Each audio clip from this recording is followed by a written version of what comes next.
Hello and welcome, ladies and gentlemen, to the Gamer Scene. I am your host, Connor, as normal, and today I'm bringing you a game review. What am I reviewing today? Well, today I am looking at F1 Online, the free beta version of the game by Codemasters to be played online in your browser.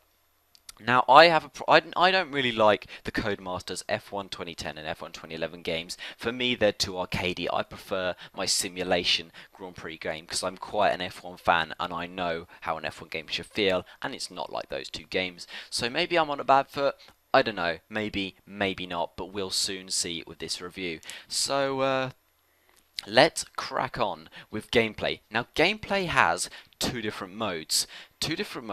One mode where you play as an F1 team. You have a choice of three teams, and you'll get like Red Bull, McLaren, and Ferrari, and then it will in like 10 minutes you'll cycle, so you can use Force India, Mercedes, and Lotus Renault, and it will cycle around like that, and eventually HRT, Caterham, HRT, Lotus, and Marussia as they were, Virgin as they were in 2011. And in that mode, you have to complete objectives, and you get to race on the real 2011 tracks, and you do all the sorts of that stuff, and you have to basically complete objectives and complete all the teams to get a serious amount of money which I will explain later. And so in that mode, you get all the official stuff, but you can't really do much with it. So they give you a second mode where you create a team, and with this team, you create the livery, the helmet, the team name, the team emblem, and all this stuff, and then you put you in the world of Formula 1. And with this world of Formula 1, you have to kind of build your team up. First of all, you have a level, and you can get a level by completing objectives, get experience by completing objectives towards the levels, and by doing races and championships and all that sort of stuff, so they can help you get levels. And when you get levels, you can get better stuff. What better stuff can you get? Well, for a Formula 1 team, you need to get your components, so you have to pay to upgrade components, you have to pay to upgrade your buildings as well. And all of these contribute to make you better and better. Now, the game has, I think, 5 tiers. You start off with U, and you have U level components, which is the base level. Then you go up to C, then you go up to B, then you go up to A, and then I believe you go up to S afterwards. And you kind of have to work your way up these tiers, getting better and better components. And as you get better components, if you have one C level component and all the rest U level components, you'll be a level C, but you'll be a level C1. If you have all the best C components, you'll be at level C9, and you have to spend quite a lot of money to get these. So you're kind of working your way up, building your car up, and you build your car up using money. Now, money can be acquired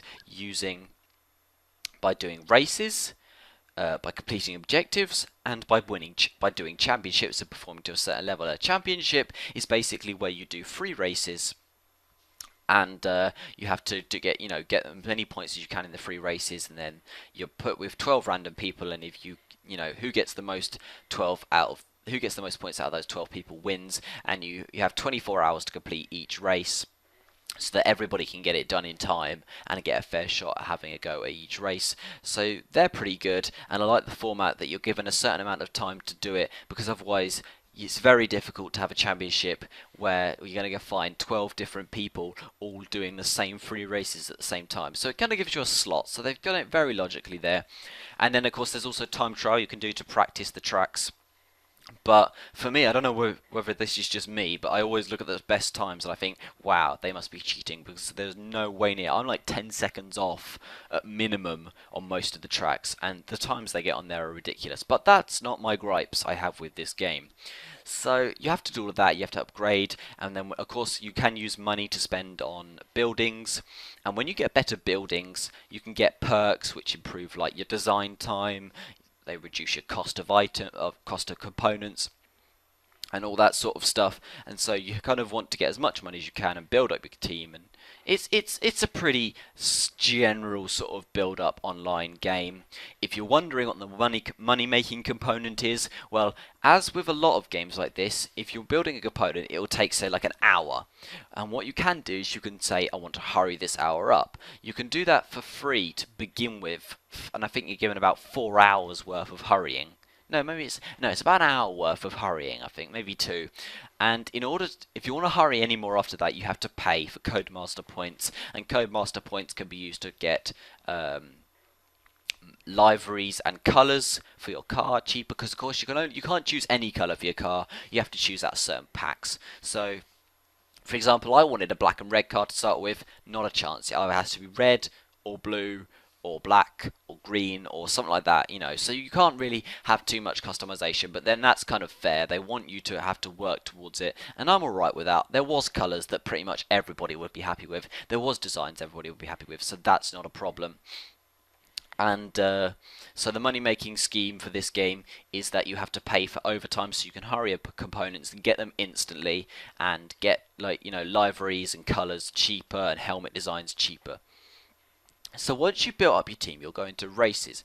Now races can contain a grid of 24 people, between 6 and 24. The minimum is 6 if you're in the dead of night and no one's there, but I very rarely have had a 6-person race. Just a tip, if you're going to do this game, the F1, real life F1 section tends to be a lot more empty than the create your own team section. So if you want to have big races, do that. And so you have to race, and you get put on a grid with possibly up to 24 other people, and then you have to drive. Now the problem with this game, it sounds really simple, it sounds really good. There are so many vital flaws with this game. Now the first one is the control scheme. You control by directing your car with your mouse and pressing the right mouse button, the left mouse button to accelerate, and the right mouse button to brake. You do of course have KERS and DRS, but they're not important. They're fine. The controls are fine for them. And why do I want to steer my car with a mouse? I don't understand that mechanism in any way. Steering a car with a mouse is probably one of the most awkward things to do to start off with. It's really difficult. I can't do it on my laptop. And what's wrong with the keys? What's wrong with W, A, S, and D to steer? So the controls, they just feel a little clunky and a little awkward, and they definitely take a little getting used to. Once you're used to it, you're fine. I've played quite a few races now, and I'm fine with it. But to start off with, and still occasionally, I have my problems where I'll move it, and it'll be like, well, no, that's not what I wanted to do at all. So it is a little bit clunky. And my second major game-breaking flaw is collision detection in this game. People weave all over the place in this game. There is major reasons why 24 players have not been put in a game to race together, because everybody drives everybody off the damn track. The tracks are fictional, by the way, in this section, in the custom team section. Just thought I'd drop that in there. Everybody drives everybody off. I can be battling someone and I go down the inside to take them for second place, and what they'll do is they'll push me off onto the gravel. I go ridiculously slow, they carry on, they've got second place, and it's not even a problem. Or for example, I'm going to take a corner, I brake, go in nicely, apex, but somebody comes kamikazing up the inside of me and drives me off the track, and once again I'm off. I'm down to about 15th place.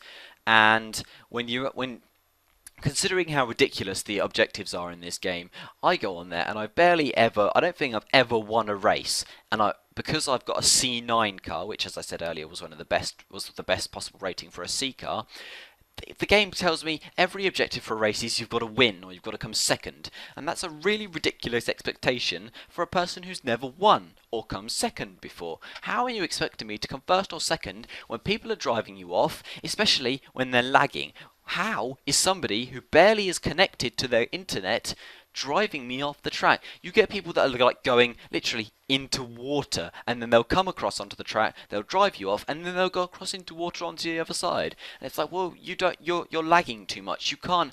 Surely when people are lagging too much or they're driving erratically too much, collision has to be turned off, or collision has to be turned off completely, because it is ridiculous how many people drive you off and how frustrating it is to be driven off the game. Now, the graphics, as I'll move on to them, the graphics and the sound, both of them are pretty solid. They're as you would expect them to be. The graphics are actually pretty good for an online racing game. I've seen many online racing games that are better. Some of the camera angles are a bit wonky, and sometimes because of the mouse and the camera angles twisting, you're like all over the place, and it can be a little bit confusing. The sound is fine. It's Formula 1. At the end of the day, they do have the official license, so they're going to have good sound. And the graphics are pretty solid. But the game does have game-breaking issues. It is incredibly frustrating to have everybody drive you off the track and just run into you like it doesn't matter. Because at the end of the day, if you run into someone and knock them off, you stay on. So it's advantageous to knock people off, and that is not how this game should be. And then, of course, the race objectives are ridiculously freaking hard. Apart from if you're on the F1 side, but they're alright if you play on the genuine F1 side, they're alright. And, you know, so there are a few problems that this game has. So for those problems, I'm probably going to give this game a 5 out of 10, 2.5 stars. Because it's fun, I do play on it quite a lot, but that's not without me wanting to chuck my computer out the window most of the time, because the controls and the people running into you, it's just too frustrating and it needs to be sorted. I could be running in second place and all of a sudden somebody running into me, I'm 10th because it's reset me back on the track down the road somewhere, and I've lost all my objectives, I've lost all my money that I was going to get, and it's a little bit unfair. So I'm going to give the game 5 out of 10, 2.5 stars out of 5. Sorry Codemasters, but there are just problems that need to be solved. I understand it's a beta, so they can be, but they need to be solved ASAP. And anyway, that's my moan about this game over, and that's Sonic out.